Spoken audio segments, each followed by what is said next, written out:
Bueno, dijimos que teníamos mucho para el día de hoy Ujú. y una de las recomendaciones que hacía era este libro de la historia argentina. Y precisamente vamos a abocarnos, ¿no?, un poco a lo que es la historia argentina. En este caso, lo que tiene que ver con los acuerdos que ha hecho el Fondo Monetario, o mejor dicho, los distintos gobiernos de Argentina con el Fondo Monetario. Esta relación, desde dónde viene, cómo han sido los últimos acuerdos, qué consecuencias ha tenido el fondo no solo en la Argentina, sino también en otros países. Y tenemos que hacer un análisis respecto de esta situación. Primero, porque es algo que está preocupando mucho al gobierno. Durante el fin de semana ha habido distintas notas que tienen que ver con el análisis de la economía, de cuál va a ser finalmente este acuerdo que tenga Argentina con el Fondo Monetario. A ver, notas que se pueden leer de diarios de distintos palos, digo, Ujú. desde página 12 hasta cosas de La Nación o de Clarín. Y hay un punto en el cual ya, digo, el dato objetivo es que nadie sabe exactamente cómo va a ser ese acuerdo. Ujú. Entonces ahí uno se comienza a preguntar y dice, che, bueno, pero a ver, ¿qué onda?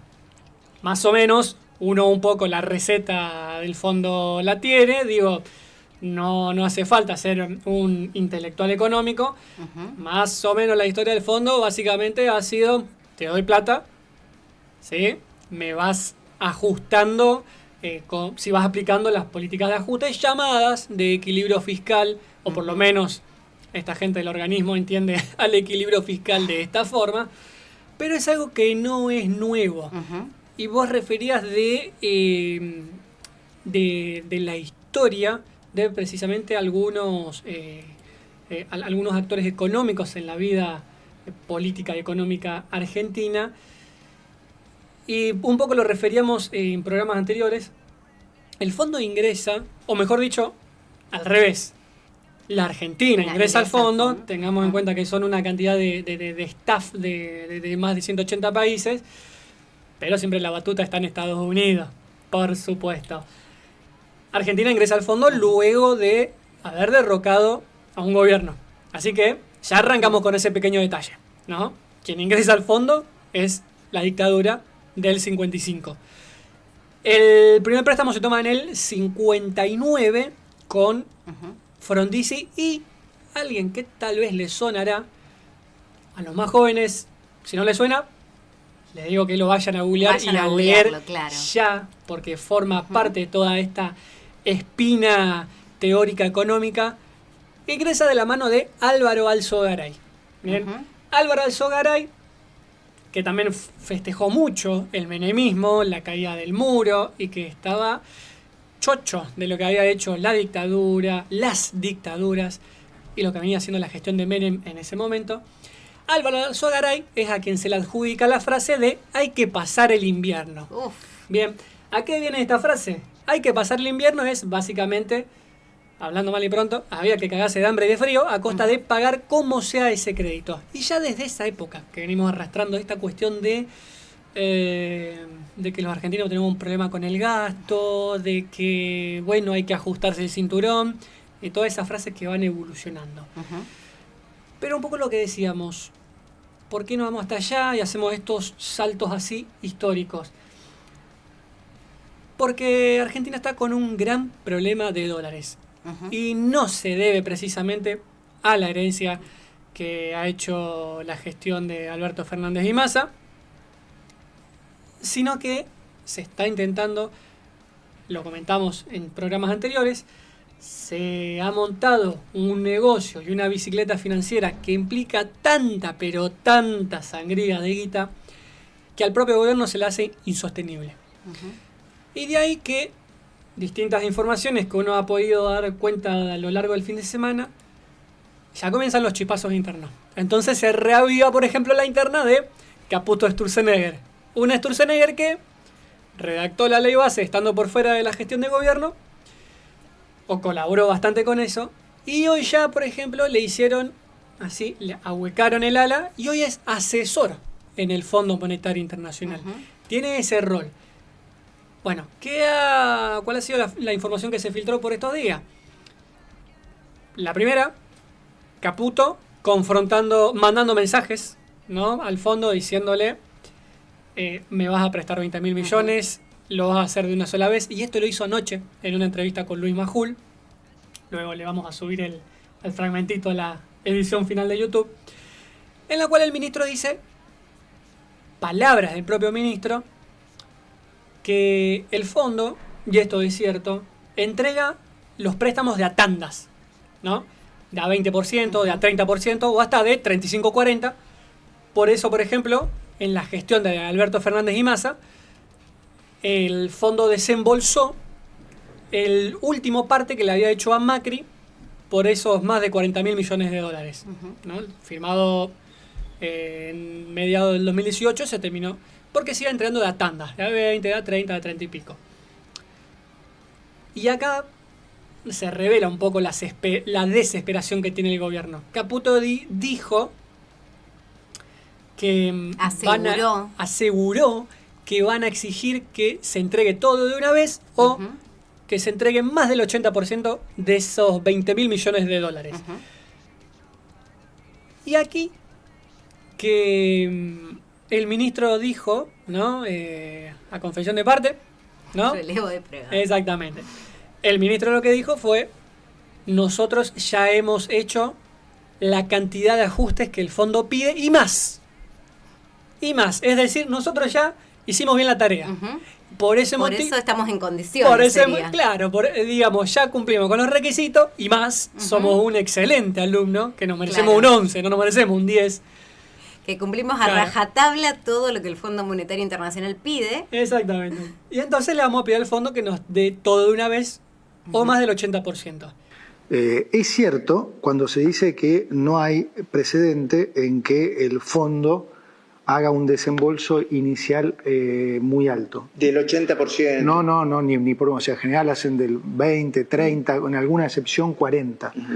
Nosotros hemos pedido más, ¿por qué razón? Porque en un acuerdo del fondo tradicional, lo que el fondo hace es ir haciendo esos desembolsos parciales a cambio del cumplimiento de metas fiscales y monetarias.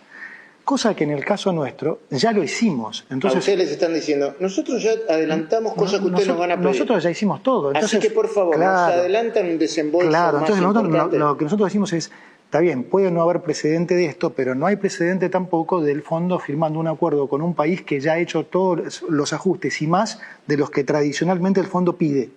Entonces, la lógica sería, cuando terminan esos ajustes, ¿ustedes cuánto desembolsaron? No desembolsaron el 20, 30 o 40. Bueno, nosotros ya terminamos. Entonces, estamos diciendo, sería más lógico que ya que hicimos todos estos ajustes, el desembolso inicial sea más alto. Y aquí hay un pequeño problemita. Enseguida, la portavoz se ve que escuchó La Nación Más, o Juli Cossack venía escuchando, sin lugar para los haters, y emitió un comunicado y en el cual lo que expresa es que el Fondo Monetario lo estaba hablando con todo el staff, ¿no? Y con el famoso board, que ahora tal vez lo podrán ver o leer en distintas notas, que el board vendría a ser como la parte más estricta, ¿no?, y hasta restrictiva para, ¿no?, la parte más celosa para destrabar esos créditos. Entonces, los dichos de Caputo, que está desesperado, también suscitaron una interna en el fondo. Cierro con esto. ¿Qué dijo el fondo?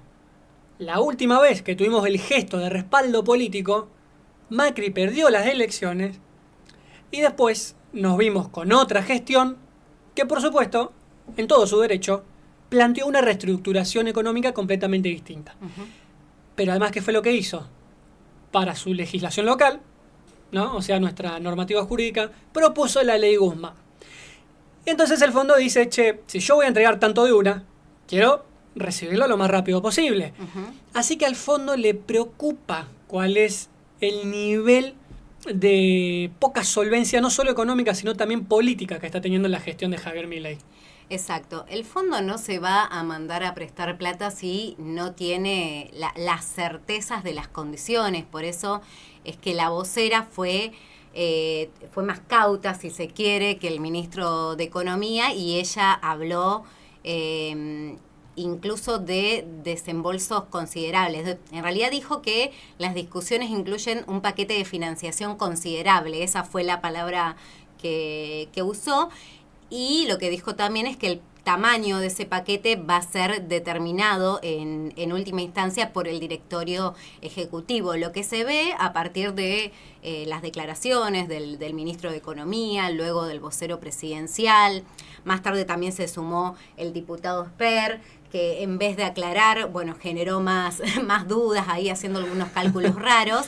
Lo que demuestra cada una de estas intervenciones es la desesperación por parte del gobierno nacional para que el fondo le dé esa cantidad de dinero, y también lo que muestran es que no pueden sostener más la situación económica. Por eso es que la semana pasada, entre el viernes y el fin de semana, escuchamos estas distintas intervenciones.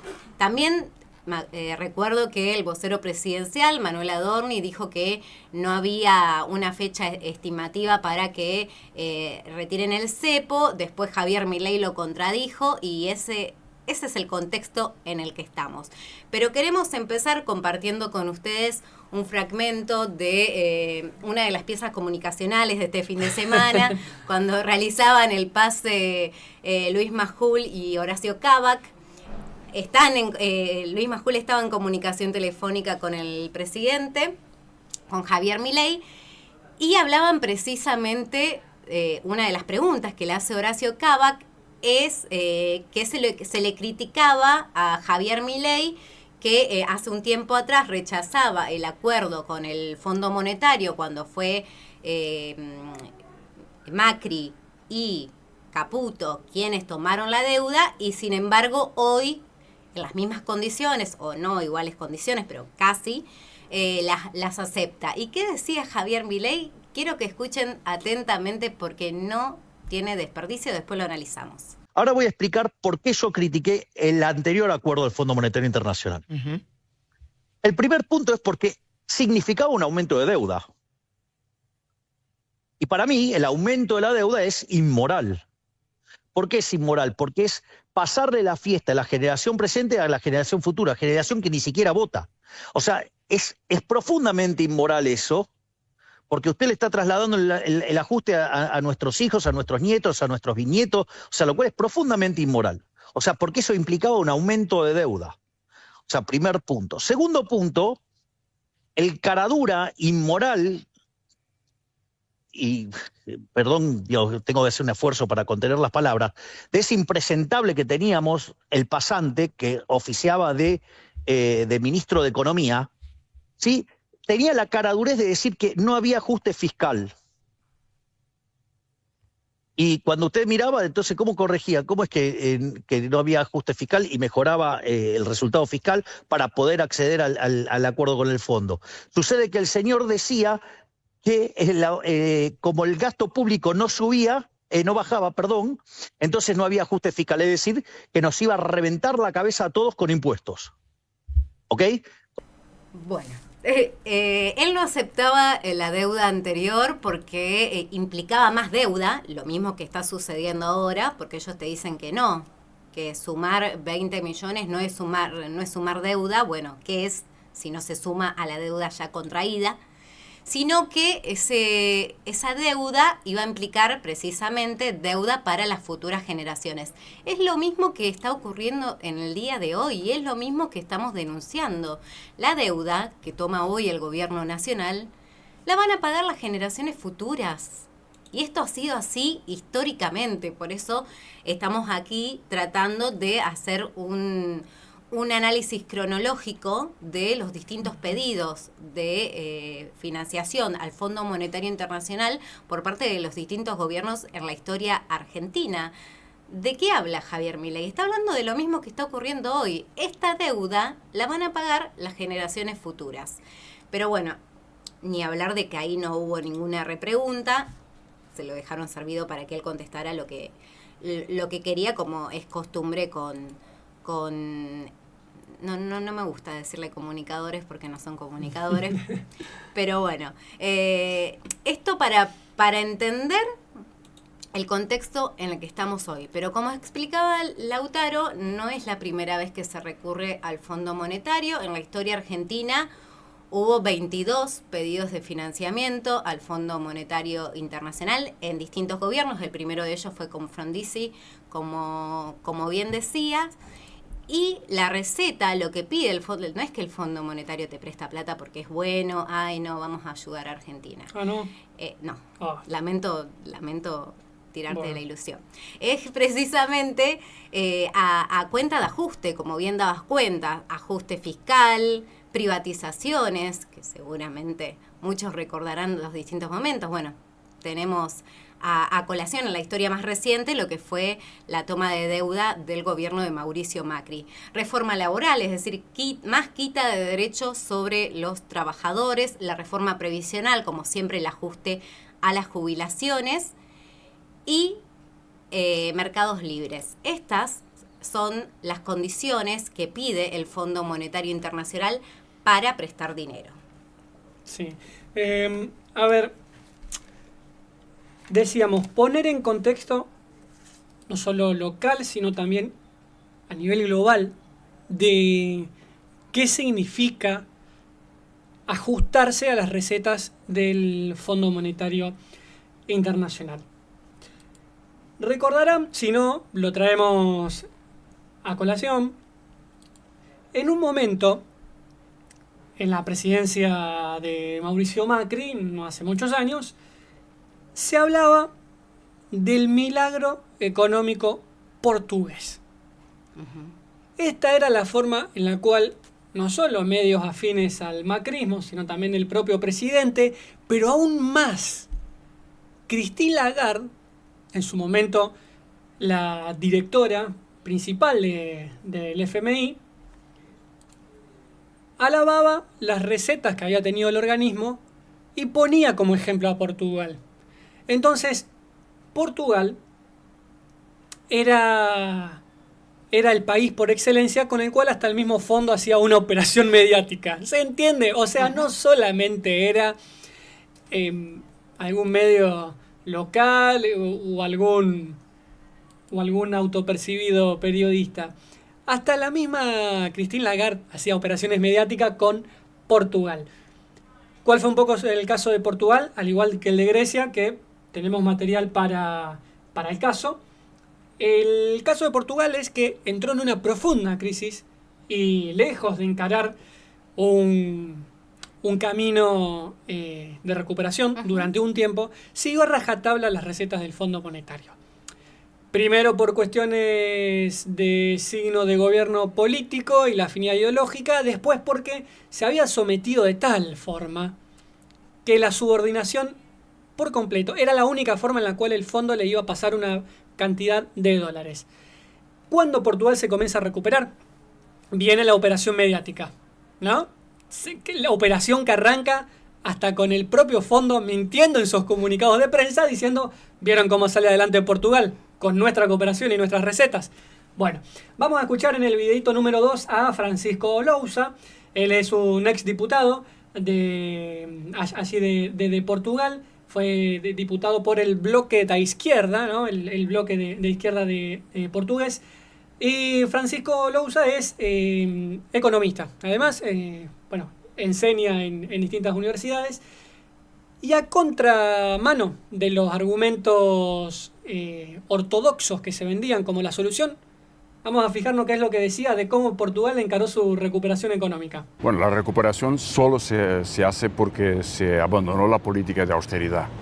La política de austeridad implicaba la recesión, es decir, destrucción de empleo y la subida de impuestos y la incapacidad de la economía de responder a la crisis. Por el contrario, era un factor de crisis. La única posibilidad de recuperación era romper con la austeridad y impedir el desarrollo de las políticas del Fondo Monetario y de la Comisión Europea que con todas las recetas neoliberales, insistían en liberalizar los despidos, facilitar la opresión salarial y bajar la renta de la gente. Bueno, fíjense que son las mismas recetas, los mismos ingredientes que íbamos mencionando recién. La destrucción del empleo, bien lo dice él, facilitar la presión laboral. Son, para cada país que analicemos, los ingredientes van a ser los mismos. Por eso nos parecía importante no solamente hablar de lo que fueron las consecuencias en Argentina.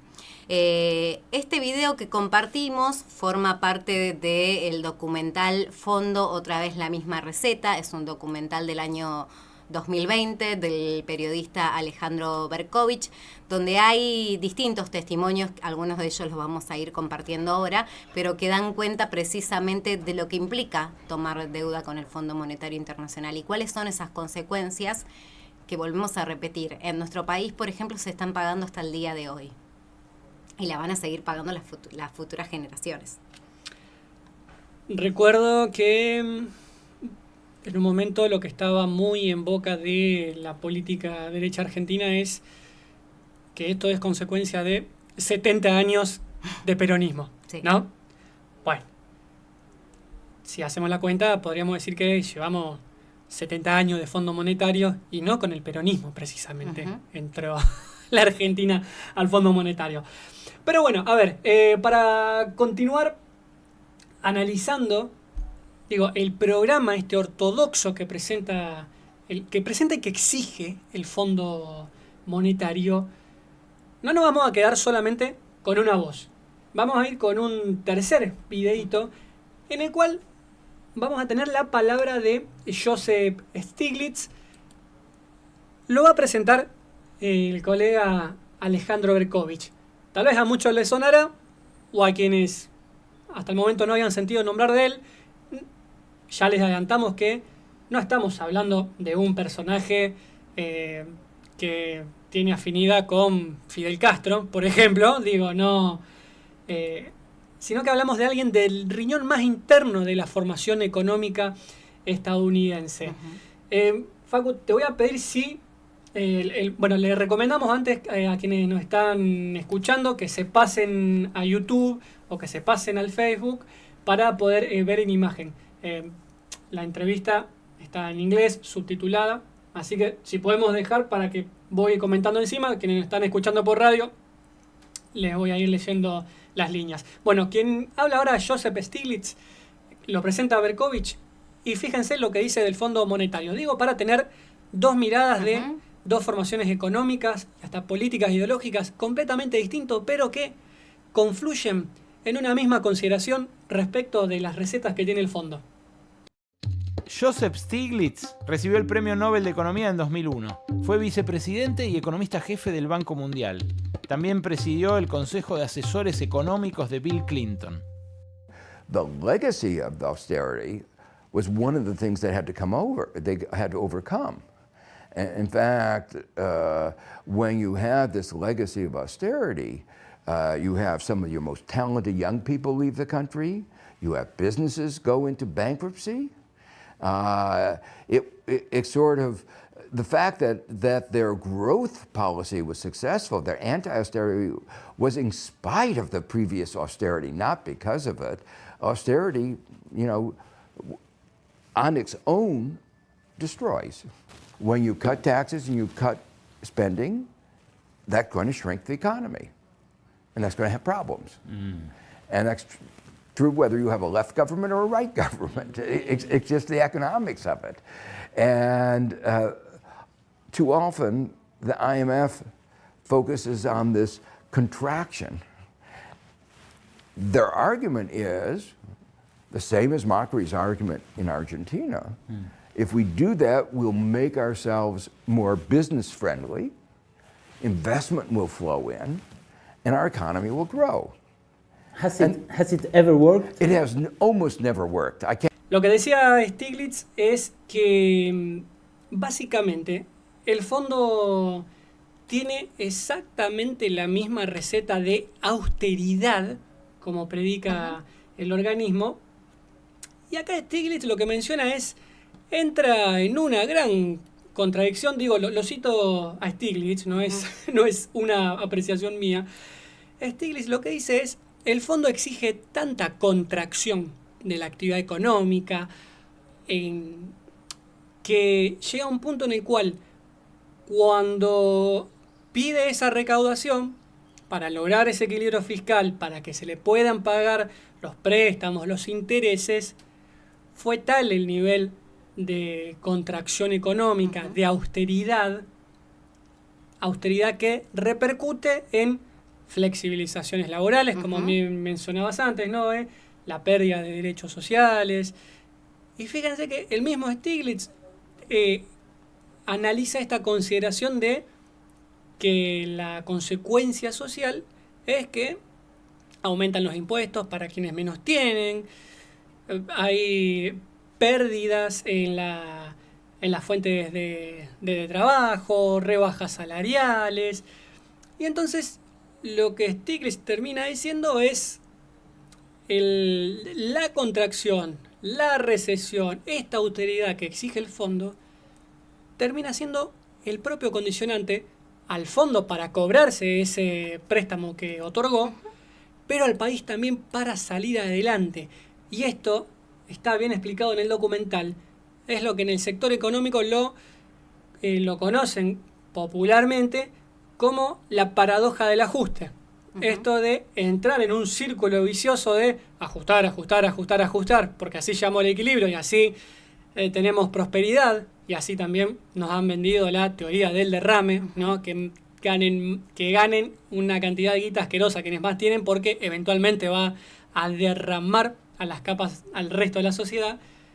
Y acá lo que bien dice es, tanta austeridad, lejos de sacar adelante el país, lo termina de secar. Y ahora fíjense que, como decía Lautaro recién, son miradas, si se quiere, o personas que tienen miradas completamente opuestas, y sin embargo acá están coincidiendo. Lo que implica el Fondo Monetario Internacional es austeridad, es devaluación, es un ajuste en las políticas laborales. Bueno, en este mismo documental que les recomendamos que lo busquen en internet, en YouTube lo pueden encontrar como con el nombre que les decía recién, pero también habla una docente, si no me equivoco, esta chica es de Grecia, donde habla precisamente de cuánto cobran por hora y que al mes son 400 euros que cobran los docentes, y que no les alcanza, obviamente. Y ella hace ahí el análisis, por ejemplo, si tenés que pagar el alquiler o lo que tengas que pagar, por supuesto que esos 400 euros al mes no les alcanzaban. Esto para que vean, es la misma condición, pero la estamos analizando en distintos lugares. Y además, digo, ¿a qué, por ejemplo, ahí tomabas esa situación, ¿no? del ejemplo de esta chica que es docente, que enseña en jardín de infantes, exacto. Por lo que decía en la entrevista. Digo, y cómo, por ejemplo, en esa dimensión social, cómo la política adecuó políticas, precisamente, valga la redundancia. Lo que menciona esta maestra es, por ejemplo, que la modalidad que adoptaron los institutos de educación fue que llegaba el verano y echaban a todo el mundo. Pasaba el verano, comenzaba el ciclo lectivo, y los contrataban, recontrataban, o tal vez no. ¿Quién sabe? Quedaba ahí un suspenso. Berkovich le preguntaba, bueno, pero en las vacaciones, si eran despedidos, ¿qué pasaba con ustedes? No cobrábamos. Le repregunta, ¿no cobraban aguinaldo, vacaciones? Aguinaldo, que es un invento argentino, ¿no? Digamos, eso, no se piensen que hay aguinaldo en el primer mundo. En el primer mundo, cuando se adecuaron las políticas del fondo, hacen esto. Echan docentes y después se fijan si la temporada da, si los recontratan. Bueno, aguinaldo, cero. Las vacaciones no eran pagas. Entonces, ¿qué salía a hacer? Lo que sea. Salía a vender algo, se la rebuscaba con alguna otra actividad laboral que algún amigo o los padres la pudieran enganchar o ayudar económicamente. Esto que mencionabas, ¿no? Que hablaba de lo difícil que era progresar para pagar un alquiler. Y que muchas veces se iba todo el sueldo entre alquiler y comida y terminaba pidiéndole algo de plata a los padres para poder completar el mes. Bueno, el caso de Grecia y el de Portugal, pero sobre todo el de Grecia, fue muy extremo en ese sentido. Distintos estudios terminaban dando cuenta de que fue tal la pauperización a nivel social que hubo una alta tasa de suicidios entre el 2010 y el 2013. Gente que, no es por entrar en situaciones desagradables, pero lamentablemente es lo que ocurrió, gente que antes de dormir en la calle prefería morir y se prendía fuego. Y iban los bomberos y la policía a socorrerlo. A ese panorama llegó Grecia. Y ahora fíjate que estamos hablando de una maestra jardinera joven que comentaba ahí que en todo caso lo que podían hacer era recurrir a los padres, como bien dabas cuenta recién, pero llevémoslo al otro extremo. Si hablamos de un jubilado, por ejemplo, el jubilado muchas veces no tiene esa opción de arreglársela con algún trabajo que vaya saliendo, con pedirle ayuda a algún familiar, a veces quizás no lo tiene, y a veces quizás no lo contratan para algún que otro trabajo porque ya es una persona mayor. Entonces, también veamos estas diferencias. En el caso de esta chica, bueno, narraba que cuál era la situación y cuáles eran las alternativas a las que se podía llegar a recurrir. Pero hay otras personas que no tienen esas alternativas. Mencionabas los jubilados y mencionábamos Grecia. Bueno, vamos a ir con un fragmento más del documental para ver cómo estaban, por ejemplo, los jubilados en Grecia luego de receta del Fondo Monetario, de seguir la rajatabla, de ir con las privatizaciones, de flexibilizar y bajar los costos, ¿no? Como tanto se vende. Bueno, esta entrevista que está en inglés, ahora sí, vamos a darle, les repetimos, vénganse a YouTube, pero bueno, ahora vamos a ir comentándola para quienes nos están escuchando en radio y bueno, puedan ir siguiéndolo. Y si queremos pensar qué puede ocurrir con el fondo en América Latina ahora que está volviendo, una buena rendija para espiar es Grecia. Allá, durante más de 10 años, el fondo aplicó políticas de ajuste, aunque gobernaron 3 partidos distintos. Hubo rebajas de sueldos, recortes de gastos sociales, aumentos de impuestos y, por supuesto, se bajaron las jubilaciones. When everything started, I was taking 1,800 as a pension. Georgios Georgiadis es mecánico aeronáutico, jubilado. Trabajaba en Olympic Airlines, la aerolínea estatal griega privatizada en 2009. Right now it went down to 1,050. And I was taking also 700 euros as an auxiliary fund. And right now it went down to 150. So from 2,500 it went to 1,200. Let's say that half. More than half. More than half of cut. More than half of cut. Yes, and this is the general idea. The pensions went down more than half, approximately 55 to 60%. In 10 years. In 10 years, yes. Bien, ahí vemos claramente más de la mitad de el valor de la jubilación fue lo que perdió en este caso. Pero también queremos compartir algunos datos puntuales. Bueno, hasta acá hemos visto el ejemplo de Grecia, el ejemplo de Portugal, y hemos analizado algunos de los momentos históricos de la Argentina donde se ha pedido dinero al Fondo Monetario Internacional. Pero hablamos también de las consecuencias, porque recién decíamos que la receta básicamente del Fondo Monetario Internacional para otorgar estos préstamos es ajuste fiscal, reforma laboral, reforma a las jubilaciones. Vamos a mencionar 3 momentos particulares de la historia argentina donde se tomó deuda. Uno de ellos, como bien decía Lautaro al inicio del comentario, fue a finales de 1998 con el gobierno de Frondizi. ¿En qué consistía, entre otras cosas, la toma de deuda? Bueno, en una severa devaluación, en el congelamiento de los sueldos precisamente, cuyo valor real bajó un 20%, y en el incremento de las tarifas de los servicios públicos, que también es algo cotidiano que hemos visto en distintos momentos cuando se ha tomado deuda. Pero además, este plan avanzó en la intención de privatizar algunos organismos estatales, y este era uno de los puntos que mencionábamos hoy, las distintas privatizaciones, entre ellas el frigorífico porteño Lisandro de la Torre, que en aquel momento generó uno de los conflictos gremiales más importantes de esta época, de esta década.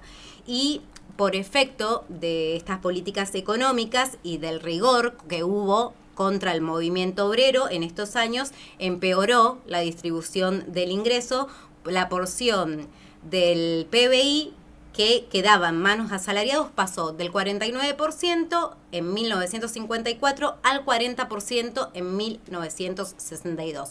Estos son datos puntuales de lo que implicó la primer toma de deuda con el Fondo Monetario Internacional a finales de 1958.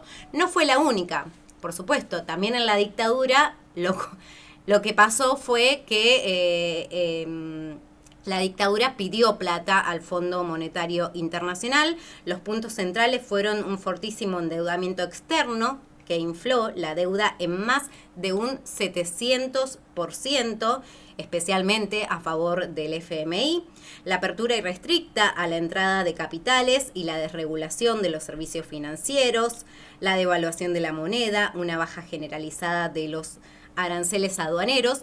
Pero uno se preguntará también, bueno, no perdieron todos. Hay quienes también ganaron, y sí, por supuesto, como en todos los momentos de estos ajustes, el ajuste es hacia la población, pero los sectores más ricos y más concentrados siguen creciendo, y por supuesto unos pocos grupos empresarios locales e internacionales concentrados, como Techin, ¿les suena?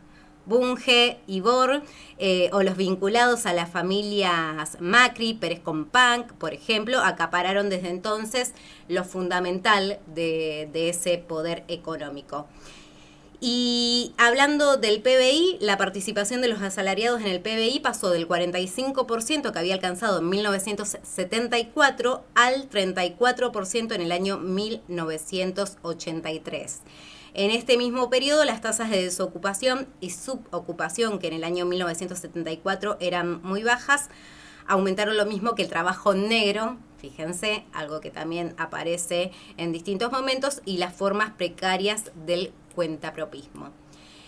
Hasta acá dijimos, 1978, primera toma de deuda, la deuda de la dictadura, y una de las que también de la que muchos recordarán por su gran impacto, es la del 2001. Recordemos que cuando se vuelve a solicitar un desembolso al Fondo Monetario Internacional, y viendo el contexto en el que Argentina se encontraba, el FMI anuncia que suspende los desembolsos para el país, y es cuando el sistema colapsa completamente. Todos recordarán, ya que fue la peor crisis que ha atravesado nuestro país, y por sus efectos el 54% de la población, vuelvo a repetir, 54% cayó bajo la línea de pobreza, y de este 54%, un 27% bajo la línea de indigencia. Y la tasa de desocupación por aquellos años superó el 20%. Para traer los datos concretos y poder graficar esto que comentábamos, para que el FMI te preste dinero, es necesario esta receta. Es necesario empobrecer al pueblo, mientras los empresarios, como decíamos recién, algunos de los grandes empresarios siguen creciendo y se siguen llevando la plata. Son necesarias las privatizaciones, es necesario reducirle el salario a los jubilados, salarios que ya están muy por debajo del nivel, y aún así son reducidos aún en forma mayor. La reforma laboral, bueno, las mismas recetas de siempre. Así es. A ver, continuar destacando, digo, fíjate toda la cantidad de datos que traías a colación, y todo apunta a la baja de la actividad económica, la poca participación, ¿no?, en la masa salarial, la pérdida de distintos derechos laborales, del progreso que tiene un país, pero también, porque es parte del speech del Fondo Monetario, esta cuestión de el fondo solo sugiere, solo recomienda, ¿no? Entonces, cuando hubo, por supuesto, que cuando hubo crisis en el país, uno endilga sobre responsabilidad sobre el Fondo Monetario, pero también no hace caso omiso de lo que fueron las dirigencias políticas y las alianzas gobernantes. Pero digo, en esta narrativa en la cual el fondo un poco se excusa, ¿no?, se intenta librar de culpa, y lo que te dice es: nosotros sugerimos. Pero hay un pequeño detalle con eso. Primero, que no es así. Y lo da cuenta la negociación que tuvo Duhalde luego de que sucedió al año siguiente, en el 2002, de lo que fue la caída de la Rúa, en la cual Duhalde, Guillermo Nielsen, Lavagna, que luego continuó al frente de la economía en el mandato de Néstor Kirchner, lo que decían es: venían gerentes directores, a decir que apliquemos esta medida. Y muchas veces dijimos no. Y fue tanto lo que se llevó el fondo interviniendo en la política del país, que en un momento Duhalde, que por lo menos no es santo de mi devoción, pero digo, hasta dónde se cebó tanto el fondo, que en un momento le propone a Duhalde eliminar los planes sociales, los de amas de casa, ¿no?, que eran pequeños subsidios para subsistir. Y llegó hasta ese punto de decir: elimina esto para así reducir el gasto y me pagás lo que me dejó el quilombito de tu presidente anterior. Y es ahí cuando Duhalde le dice: si yo hago esto, el país se termina de venir abajo. Yo no voy a aplicar esto. Digo, entonces, esto no por ni hacer quedar como santo a uno, ni diablo al otro, pero lo que esta situación expone es cómo el fondo, en la medida que avanza, se vuelve un elemento de subordinación económica para los distintos países. Traigo así un datito de color que me lo aparté esta mañana, hablando de la paradoja del ajuste. En el año 2007, diciembre del 2007, el Fondo Monetario emitió un comunicado de prensa, el 07/285, en el cual felicitaban a través de su director gerente Dominic Strauss-Kahn, felicitaban a Cristina Fernández de Kirchner por la elección que había hecho para presidenta. Recordemos que de 2007 a 2011 fue el primer mandato de Cristina. Bueno, la felicitaban, los saludos institucionales de esperemos mantener conversaciones, pero en este pequeño comunicado de prensa hay algo, unas pequeñas palabritas del propio Fondo Monetario en su comunicado de prensa a través de Dominic Strauss-Kahn, en el cual reconoce la recuperación económica que tuvo el país y la felicita por ese motivo. Bueno, y espera que tengan relaciones, bla bla bla institucional. ¿Qué dice uno de los párrafos del Fondo Monetario? Leo textual: tras la vigorosa reactivación económica de los últimos años, la tarea que hoy se impone es la de continuar mejorando de manera duradera el nivel de vida de todos los argentinos. Bueno, luego que continúa felicitando por la elección hecha y expresa en uno de sus últimos pasajes: en general, la región está sobrellevando la actual situación económica mundial sin grandes problemas. Con la expansión económica entrando en su 6º año testimonio de la mayor solidez de las políticas económicas adoptadas. Y no es menor esto, primero, porque Argentina venía de saldar la mayor parte de su deuda, la más grande de la historia. Vos mencionabas que Argentina tuvo 22 acuerdos. Bueno, solamente 2 veces la pudo cumplir y una fue con Néstor Kirchner, ¿no? Exacto. Entonces, digo, evidentemente, la receta ortodoxa que sugiere el fondo me parece que no aplica mucho a cómo se paga. Digo, se la terminó pagando un gobierno peronista, la deuda. Y no es menor esto porque al año siguiente, al 2008, tuvimos el crack de Estados Unidos, ¿no? Con la caída de Lehman Brothers, la más grande después del 29-30. En ese momento, la subordinación económica que sugería el fondo se podría haber llevado puesto a todo el país y a todos los países. ¿Cómo se llama eso? Que por la cual Argentina sobrellevó esa situación y esos sobresaltos mundiales. Soberanía y política e independencia económica. Y eso fue lo que tuvo el país. Y el propio fondo reconoce que los mejores años para pagar esa deuda infernal que arrastraba Argentina fueron cuando no siguieron su política, básicamente. Esta es la receta del Fondo Monetario Internacional.